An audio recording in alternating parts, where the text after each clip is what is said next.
बिस्मिल्लाहिर्रहमानिर्रहीम। अस्सलामु अलैकुम वरहमतुल्लाहि वबरकातुहू।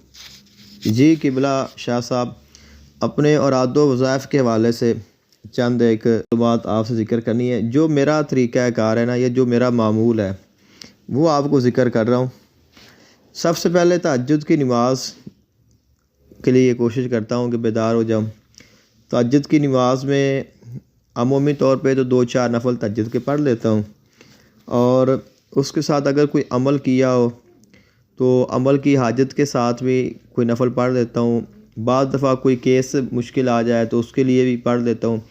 बाद दफ़ा अगर कोई मखसूस इस्तिखारा करना हो तो वो भी कर लेता हूँ, और उसके लिए मैं 2 नफल नमाज़ इस्तिखारा पढ़ के दुआ कर देता हूँ, तो उसके साथ बहुत बरकत हो जाती है। तहज्जुद की नमाज़ में मेरा जो मामूल है वो है कि सूरह वद्दुहा और सूरह अलम नशरा की तिलावत करता हूँ। 3 बार भी पढ़ सकते हैं, सिंगल अगर टाइम थोड़ा है या आप ज़्यादा नहीं पढ़ सकते हैं तो 1 बार भी पढ़ सकते हैं। लेकिन तहज्जुद की नमाज़ में मेरी सूरह वद्दुहा और दूसरी रकत में सूरह अलम नशरा ही होती है। अब उसके साथ अगर कोई और नफल हो पढ़ने हो या जैसे किसी को हदिया करने हो तो उसके लिए फिर 3 मरतबा सूरह इखलास और 1 मरतबा सूरह फलक पहली रकत में, और दूसरी रकत में 3 मरतबा सूरह इखलास और 1 मरतबा सूरह नास पढ़ के मुकम्मल करते हैं, और फिर इसको हदिया कर दिया जाता है। बाद दफ़ा पहली 2 रकतों में सूरह दुहा और अलम नशरा और दूसरी में इस तरह भी पढ़ देता हूँ। तहज्जुद की नमाज के बाद सूरह यासीन, अगर वक्त मिल जाए, टाइम हो, सूरह यासीन मुबीन दर मुबीन पढ़ता हूँ। और आपको पता है कि मैं सूरह यासीन जो है मुबीन दर मुबीन भी पढ़ता हूँ और हर मुबीन पे सूरह मुज़म्मल भी पढ़ता हूँ। तो अगर इस तरह टाइम हो, वक्त हो, तो सूरह यासीन इस तरह मैं पढ़ लेता हूँ। और सूरह यासीन तहज्जुद के वक़्त पढ़ने की बहुत ज़्यादा फजीलत है। बुज़ुर्गान दीन फरमाते हैं कि ये ऐसा वक्त है कि जब 3 दिल इकट्ठे हो जाते हैं, एक रात का दिल और एक कुरान का दिल और एक इंसान का दिल। तो उस वक़्त जो बंदा सूरह यासीन पढ़ता है तो और सूरह यासीन पढ़ के दुआ की जाए तो वो ज़रूर कबूल होती है। इसलिए सूरह यासीन की बेहतरीन जो पढ़ाई है, अगर मुबीन दर मुबीन ना हो तो सिंगल भी इसको पढ़ लेना चाहिए। इसके साथ मुझे हुक्म है सलामुन कौलम मिन रब्बिर रहीम पढ़ने का, तो उसकी एक तस्बीह लाज़मन मैंने तहज्जुद के वक़्त निकालनी होती है। उसके बाद जब आप सूरह यासीन सिंपल पढ़ लें, एक तस्बीह सलामुन कौलम मिन रब्बिर रहीम की निकाल लें, और उसके बाद अगर आपके पास वक्त है आप दुआ मुगनी पढ़ें, क्योंकि मैं दुआ मुगनी भी मेरे अमल में है, दुआ मुगनी शरीफ। उसके बाद 1 मरतबा दुआ हैदरी शरीफ भी मैं पढ़ लेता हूँ, और उसके बाद 1 मरतबा दुआ सैफ़ी शरीफ और 1 मरतबा दुआ हिज़्बुल बार शरीफ। दुआ सैफ़ी शरीफ और दुआ हिज़्बुल बाहर को तहज्जुद के वक़्त पढ़ने की बड़ी बरकत है। वैसे कभी कभार ज़्यादातर तो मैं लेट ही हो जाता हूँ, मैंने सिर्फ चंद ही मरतबा पढ़ा है, और फजर की सुनते पढ़ के अज़ान के बाद फिर मैं इसको पढ़ लेता हूँ। लेकिन अगर इसको तहज्जुद के वक़्त पढ़ा जाए, मैंने इसको पढ़ के देखा है, तहज्जुद के वक़्त अगर दुआ हिज़्बुल बाहर और दुआ सैफ़ी शरीफ को पढ़ा जाए तो इसमें मुशाहिदात, इसकी रूहानियत वो बहुत ज़्यादा हो जाती है और बहुत ज़्यादा इसकी बरक़ात होती हैं। तो अगर हो सके तो इसको तहज्जुद के वक़्त ही पढ़ना चाहिए। उसके बाद जब आप ये दुआएं पढ़ लें, दुआ सैफ़ी, दुआ हिज़्बुल बार शरीफ, उसके बाद आपके टाइम का एतबार है कि अगर फ़जर का वक़्त शुरू हो गया है तो आप फ़जर की सुन्नतें अदा करें, और फ़जर की सुन्नतें अदा करने के बाद जो मेरा मामूल है, एक तस्बीह सुबहानल्लाह व बिहम्दिही सुबहानल्लाहिल अज़ीम अस्तगफिरुल्लाह इसकी। और उसके बाद अगर टाइम हो और फ़जर के वक़्त मेरी दुआएं रह जाएं तो फिर मैं ये दुआ मुगनी, दुआ हिज़्बुल बाहर, दुआ सैफ़ी शरीफ, इनको फिर मैं फ़जर की सुन्नतों के बाद फ़जर के फ़र्ज़ों से पहले पढ़ता हूँ। लेकिन अगर आप इसको तहज्जुद के वक़्त पढ़ लें तो फ़जर की सुन्नतें अदा करने के बाद फ़र्ज़ पढ़ने से पहले आपके पास वक्त हो तो एक तस्बीह तो सुबहानल्लाह व बिहम्दिही सुबहानल्लाहिल अज़ीम अस्तगफिरुल्लाह, और 41 मरतबा आप सूरह फ़ातिहा शरीफ को पढ़ें। मुझे इसकी इजाज़त है रूप तहज्जी के साथ भी, कि आप एक मरतबा रूफ़ तहज्जी पढ़ें और उसके बाद बिस्मिल्लाहिर्रहमानिर्रहीम मिल हम्दुलिल्लाहि रब्बिल आलमीन, इस तरह आप इसको 41 मरतबा पढ़ें। तो ये जो रूफ़ तहज्जी के अलावा जो अमल है सूरह फातिहा को 41 मरतबा फ़जर की सुन्नतों और फ़र्ज़ों के दरमियान में पढ़ने का, ये अमल हज़रत इमाम जाफ़र सादिक़ रज़ियल्लाहु ताला अन्हु आप से मनक़ूल है। और यानी इसकी इजाज़त असल जो है और इसका जो फ़ैज़ है और ये जो अमल है ये हज़रत इमाम जाफ़र सादिक़ रज़ियल्लाहु ताला अन्हु से मनक़ूल है और ये बहुत ही तेज़ बहदफ़ है। तो इसको अगर जो बंदा पढ़ता है उसको बहुत सारी बरक़ात रूहानी तौर पे भी मिलती हैं और इसकी तासीर भी है। तो फ़जर की सुन्नतें और फ़र्ज़ों के दरमियान में इसको लाज़मन पढ़ना चाहिए। उसके बाद अगर आप इसको पढ़ते हैं या नहीं पढ़ते हैं तो उसके साथ हैं अल्लाह ताला के नाम, एक मरतबा उनको पढ़ना चाहिए और मैं इनको पढ़ता हूँ। उसके बाद हुज़ूर नबी पाक सल्लल्लाहु अलैहि वसल्लम के जो अस्सलाम मुबारक हैं उनको भी एक मरतबा, वैसे मेरी ख्वाहिश है मेरे पास लिखे हुए हैं नाम सैयदना अली अल मुर्तज़ा शेर खुदा करमुल्लाह वजहुल करीम के, वो भी 100 नाम है। तो वो मैंने अभी पढ़े तो नहीं, सिर्फ चंद एक मरतबा पढ़े हैं, लेकिन अगर उनको पढ़ा जाए तो उसकी बड़ी बरकत है। मेरी ख्वाहिश है कि इसको शुरू किया जाए, लेकिन ये अभी तक मुझसे नहीं हो सका। उसके अलावा सैयदा फ़ातिमा तो ज़हरा सलामुल्लाह अलैहा के भी नाम हैं, लेकिन अभी मेरे पास वो 100 नहीं है।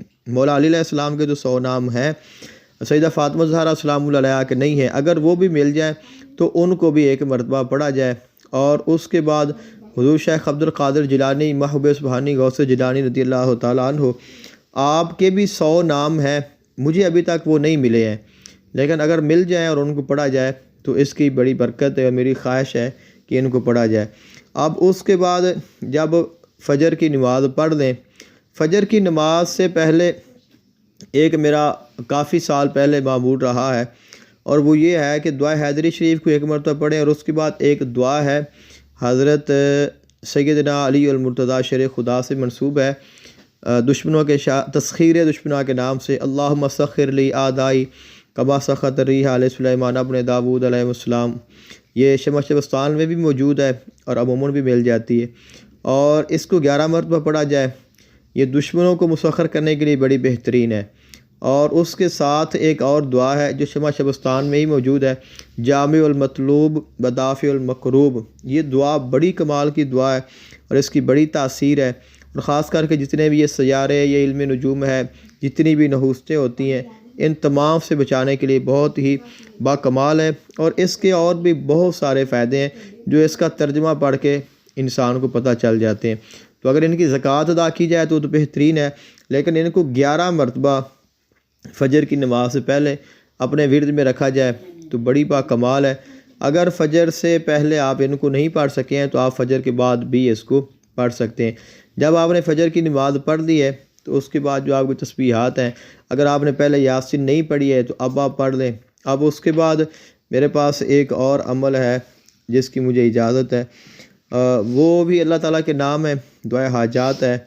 या अल्लाहु या अहदु या वाहिदु या जवादु या बासितु या करीमु या वहाबु या ततौल या गनियु या मुगनियु या फ़ताहु या रज़ाक़ु या अलीमु या हकीमु या हय्यु या क़य्यूमु या रहमानु या रहीमु या बदियस समावाति वल अर्दि या ज़ल जलालिल इकराम या हन्नानु या मन्नानु नाफ़िनी मिनका बिनफ़ातिन खैरिन तुग़नीनी बिहा मन सिवाका इन तस्तफ्तिहु फ़क़द जाअकुमुल फ़तहु इन्ना फ़तहना लका फ़तहम मुबीना नस्रुम मिनल्लाहि फ़तहुन क़रीब अल्लाहुम्मा या हय्यु या क़य्यूम बिरहमतिका अस्तगीस इन्नल्लाहा अला कुल्लि शैइन क़दीर। कम अज़ कम इसको 11 बार तो पढ़ा जाए तो ये भी बहुत ही कमाल का वजीफ़ा है। और इसको कम अज़ कम एक मरतबा मैं रोज़ पढ़ता ही हूँ, अगर टाइम मिल जाए तो 11 मरतबा, इससे ज़्यादा भी पढ़ सकते हैं, लेकिन ये बहुत ही बाकमाल और लाजवाब दुआ है। उसके बाद अमूमन हमारा ये होता है कि अगर आपके पास टाइम है तो आप कुरान पाक की तिलावत करें, और अगर आप पहले सारे आमाल कर चुके हैं तो उसके बाद इशराक तक कम अज़ कम तो आप कुरान पाक पढ़ें, एक सुपारा पढ़ लें, अगर हाफ़िज़ कुरान है तो 2 पढ़ लें, और उसके बाद आप इशराक की नमाज़ पढ़ें, 2 नफल पढ़ें, 4 पढ़ें, तो आपका ये अमल मुकम्मल हो गया। उसके बाद फिर आप अपने दीगर जो आपकी मसरूफ़ियात हैं आप उनके मुताबिक चल सकते हैं, उनको आप कर सकते हैं। उसके बाद ज़ोहर की नमाज़ है, उसके बाद अगर आपके पास टाइम है तो ज़ोहर की नमाज़ के बाद सूरतुल फ़तह इन्ना फ़तहना लका फ़तहम मुबीना, इसको पढ़ा जाता है। और असर की नमाज के बाद सूरह नबा अम्मा यतसालूना, ये मसनून अमल है बुज़ुर्गान दीन साहब, इसकी बड़ी बरकत है। और मगरिब की नमाज के बाद अमूमन मेरी तो दीगर मसरूफियात होती हैं, लेकिन कोशिश होती है कि सूरह सजदा और सूरह वाक़िया को पढ़ लिया जाए। और अगर ना पढ़ सकें तो इशा की नमाज के बाद फिर सूरह मुल्क, सूरह मुज़म्मिल शरीफ एक मरतबा, इसकी मुझे ताकीद है, और एक मरतबा दुरूद ताज। और उसके साथ अगर सूरह सजदा रह जाए, सूरह वाक़िया रह जाए तो फिर उसको ही पढ़ा जाता है। कोशिश ये होती है कि रात को भी एक मरतबा सूरह यासीन पढ़ दी जाए, एक मरतबा दुआ हैदरी शरीफ को भी पढ़ लिया जाए। और असर की नमाज के बाद ख़ुसूसन एक मरतबा दुआ हिज़्बुल बार शरीफ जो है ये भी मैं पढ़ता हूँ, ये मेरे अमल में है। और दुआ हिज़्बुल बार शरीफ को असर की नमाज के बाद पढ़ने की बड़ी फजीलत आई है, क्योंकि इसका ताल्लुक़ असर की नमाज के बाद के साथ बहुत ख़ास है। तो बुज़ुर्गान दीन जितने भी हैं वो असर की नमाज के बाद लाजमन ही जो दुआ हिज़्बुल बार है इसको पढ़ते हैं। तो इसको असर की नमाज के बाद भी एक मरतबा पढ़ना बहुत ही पुरतासीर है। उसके बाद इशा की नमाज के बाद फिर अपना जो भी अमल करना हो या जो कोई नया अमल जारी हो तो उसको किया जाता है। ये चंद एक मेरी तरतीब है जो मैंने आपको ज़िक्र कर दी है। इसके अलावा दिन में जितना टाइम हो उसमें फिर आमाल के हिसाब से मुख्तलिफ मसरूफियात होती हैं। तो उम्मीद है आपको मेरी इन गुजारिशात की समझ आ गई होगी। अपनी दुआ में याद रखिएगा। जज़ाकल्लाहु खैरन। अस्सलामु अलैकुम वरहमतुल्लाहि वबरकातुहू। अस्सलामु अलैकुम वरहमतुल्लाहि वबरकातुहू। दो चीज़ें रह गई थीं और वो बहुत ही अहम है। एक तो है कसीदा गौसिया शरीफ, इसको भी फ़जर की नमाज से पहले एक मरतबा पढ़ा जाता है और ये अमल में है। और इसके साथ फ़जर की अज़ान से फ़ौरन पहले सूरत त्वाहा एक मरतबा पढ़ी जाती है और इसकी बड़ी बरकत है।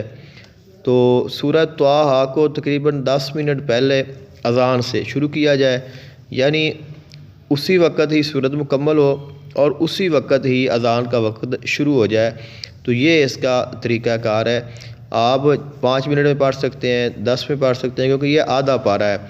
तो आधा पारा इसको पढ़ने पे आपको कितना टाइम लग सकता है, आप उस हिसाब से इसको अज़ान से उतनी देर पहले शुरू करें कि जब आपकी सूरत मुकम्मल हो तो उसी वक़्त ही अज़ान का जो वक्त है वो शुरू हो जाए, यानी अज़ान शुरू हो जाए।